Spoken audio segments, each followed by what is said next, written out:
So hello viewers, my name is Akshay and you are watching Pros and Cons.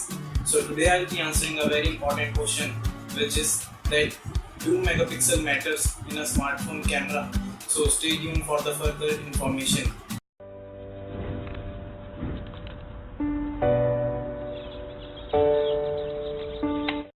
तो जैसा कि इस video में हम बताएंगे कि क्या आपका मेगापिक्सल एक मेन रोल प्ले करता है स्मार्टफोन कैमरा में, क्या इसी की वजह से इसके ऊपर ही आपकी पिक्चर्स डिपेंड होती हैं। तो इस वीडियो में मैं आपको बताने वाला हूँ कि डज मेगापिक्सल मैटर्स, जिसका हिंदी अनुवाद है कि क्या मेगापिक्सल का कोई इंपॉर्टेंस है हमारे कैमरा में।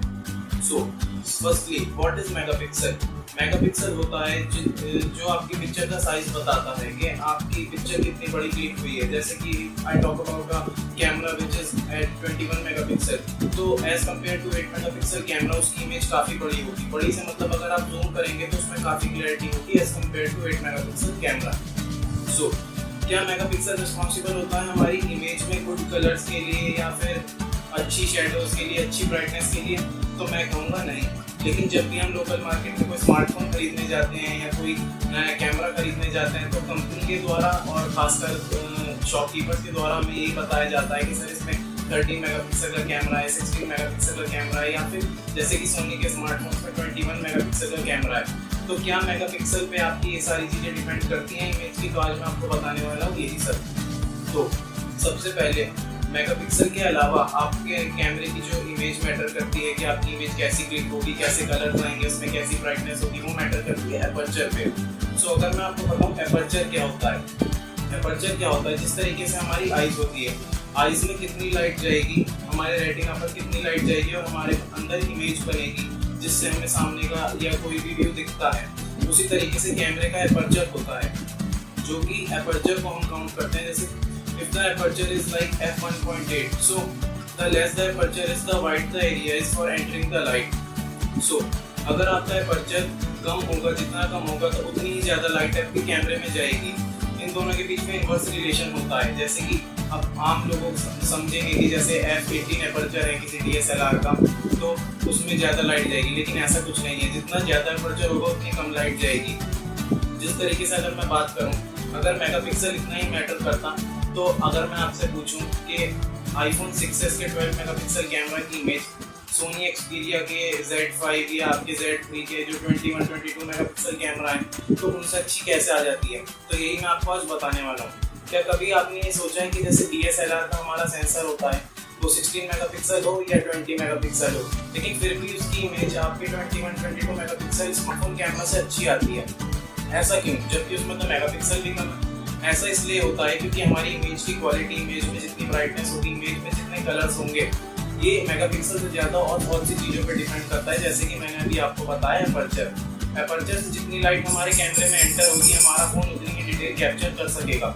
इसी तरीके से दूसरा फैक्टर जिस पर हमारी इमेज क्वालिटी डिपेंड करती है वो होता है हमारा साइज ऑफ लेंस।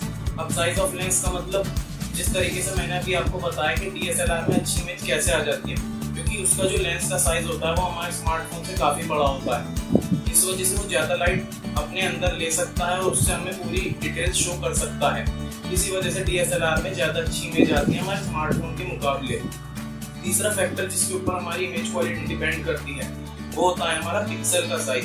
जैसे कि आजकल नए स्मार्टफोन में पिक्सल साइज आ रहा है 2 माइक्रोन और 2 पॉइंट समथिंग माइक्रोन। जैसे कि हमने अपने प्रीवियस फोन में देखा है, जैसे HTC M8i में उसमें आपका 4 अल्ट्रा पिक्सल कैमरा था जिसे HTC ने नाम दिया था अल्ट्रा पिक्सल। लेकिन वो मेन कॉन्सेप्ट क्या था, उसका जो आपका पिक्सल साइज था वो नॉर्मल पिक्सल साइज से बड़ा था, जिस वजह से आपकी जो है इमेज मोड ज़्यादा क्लियर आती है, उसमें ज़्यादा क्या कहते हैं कलर्स अच्छे आते हैं और डिटेल्स अच्छी आती हैं।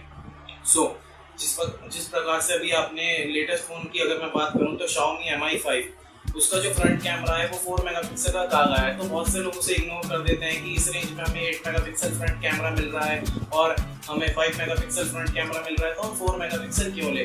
लेकिन आप एक चीज़ भूल रहे हो, एक चीज़ इग्नोर कर रहे होगे, जो उसका पिक्सल साइज है वो 2 माइक्रोन है, जिस वजह से वो काफ़ी 8 मेगापिक्सल फ्रंट कैमरा वाले फ़ोन को फेल कर देता है।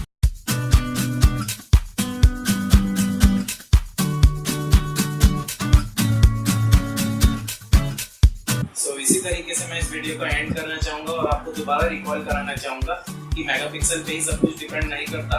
तो आगे से आप जब भी मार्केट जाएं तो मेरी वीडियो को याद रखें कि अगर आपको कोई भी आपका पागल बनाना चाह रहा हो कि इसमें इतना मेगापिक्सल कैमरा है तो ये इससे अच्छा है, क्योंकि बहुत से लोग मार्केट में जिन्हें पता नहीं होता वो लोगों को बताते हैं सर इसमें 21 मेगापिक्सल कैमरा है तो ये आपका आईफोन से अच्छा कैमरा है या सैमसंग से अच्छा कैमरा है, तो don't be fool. So, thanks for watching my video. Stay connected to my channel and see you in my next video. Till then, bye bye.